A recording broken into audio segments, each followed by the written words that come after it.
Hello जी। मैं हूं आपका दोस्त और होस्ट उमंग ग्रोवर और आज हम बात करने वाले हैं about the tips and tricks to crack the interview. So चलिए शुरू करते हैं।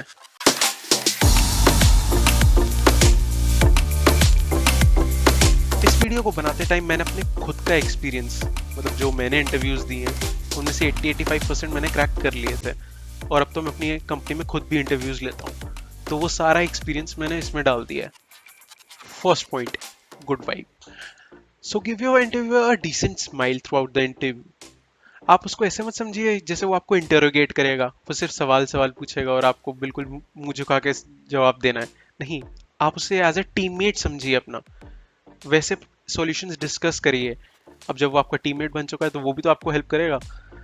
तो जो स्टार्टिंग में इंट्रोड्यूस योर सेल्फ वाला क्वेश्चन पूछा जाता है वो इसलिए पूछा जाता है ताकि वो आपके बारे में कुछ जाने या आप उसको कुछ नया बता दो। वो इसलिए पूछा जाता है ताकि आप दोनों के बीच में कम्युनिकेशन ब्रिज बिल्डअप हो और आप कंफर्टेबल हो स्टार्टिंग के 5-6 मिनट में, ताकि आगे का इंटरव्यू आप बहुत स्ट्रेस फ्री तरीके से दे सकें। इस वीडियो में वो सब पॉइंट्स नहीं डाल रहा कि मैं आपको चीटिंग नहीं करनी, लाइट अच्छी होनी चाहिए, माइक आपका अच्छे से काम करना चाहिए, स्टेबल कलेक्शन होना चाहिए। ये सब आपको खुद पता है।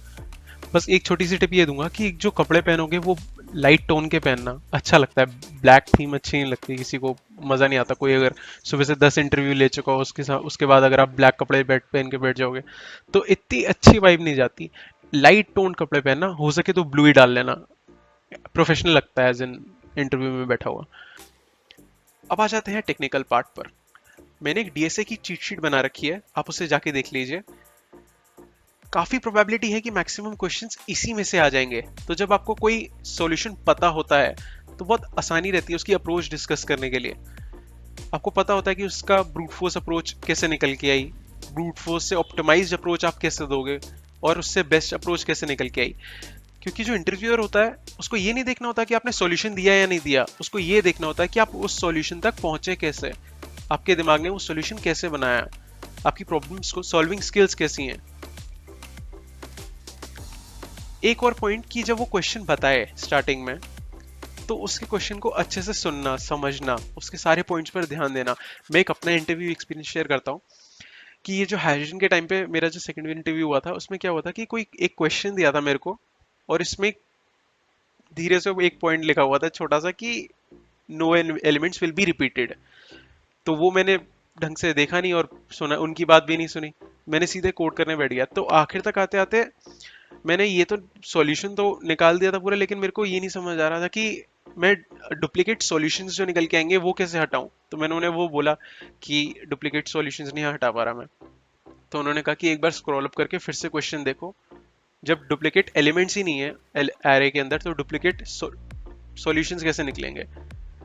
तो इसलिए क्वेश्चन अच्छे से सुनना, अगर लिखा हुआ है तो उसको अच्छे से पढ़ना, एक बार हो सके तो इंटरव्यूअर से रिकन्फर्म भी कर लेना कि मेरे को ये समझ आया, मेरे को ये सॉल्यूशन देना है। उसके बाद कोड करना शुरू करना या अपनी अप्रोच डिस्कस करना शुरू करना। सॉल्यूशंस डिस्कस करने का वही तरीका रहेगा, ब्रूट फोर्स, ऑप्टिमाइज्ड और फिर बेस्ट। ब्रूट फोर्स सॉल्यूशन दे देना, उसके बाद एक तरीके से चीज पूछ लेना कि it seems that this solution can be further optimised. अगर वो हाँ बोलते हैं कि उसको ऑप्टिमाइज करो तो वो भी अप्रोच डिस्कस कर लेना, वरना जैसे वो बोले कोड, ब्रूट फोर्स कोड करने के लिए बोले तो वो ही कोड कर देना। अब बात करते हैं टाइम मैनेजमेंट की। अगर इंटरव्यू 45 मिनट्स का है तो मिनिमम इंटरव्यूअर 2 कोडिंग क्वेश्चंस तो पूछेगा ही पूछेगा, छोटे मोटे थ्योरी क्वेश्चंस के अलावा। वो साइड चीजें हैं, 2 कोडिंग क्वेश्चंस तो पूछे ही पूछे जाएंगे।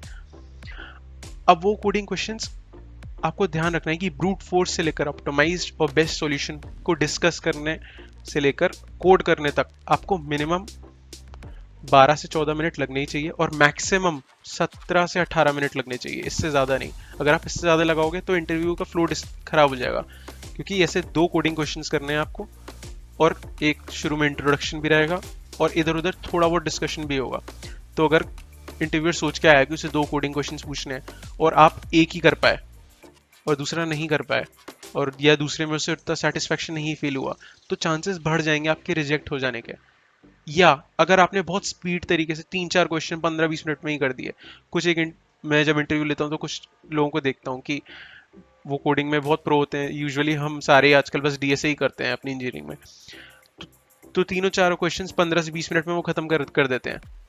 तो अब इंटरव्यूअर की टेंडेंसी क्या होती है, हमें क्या करना होता है कि क्वेश्चंस का लेवल रेज करते चले जाना होता है। तो उसने एक क्वेश्चन कर दिया, दो क्वेश्चन कर दिए, अब तीसरा क्वेश्चन में जो पूछूंगा वो बहुत हार्ड पूछूंगा, ग्राफ या डीपी के लेवल का पूछूंगा। बहुत हाई चांसेस रहते हैं कि वो उसका आंसर नहीं दे पाएगा, और अगर नहीं दे पाएगा तो वो मैं चीज मार्क करूंगा कि इसने इस टॉपिक का आंसर ठीक से नहीं दिया था, तो चांसेस बढ़ जाएंगे उसके रिजेक्ट होने के। काफी लोग डरते हैं कि भैया हमारी इंग्लिश अच्छी नहीं है तो हम क्या करेंगे। एक अच्छे कम्युनिकेशन स्किल्स होना और एक अच्छी ग्रामर स्किल्स होना, ये दो अलग चीजें हैं।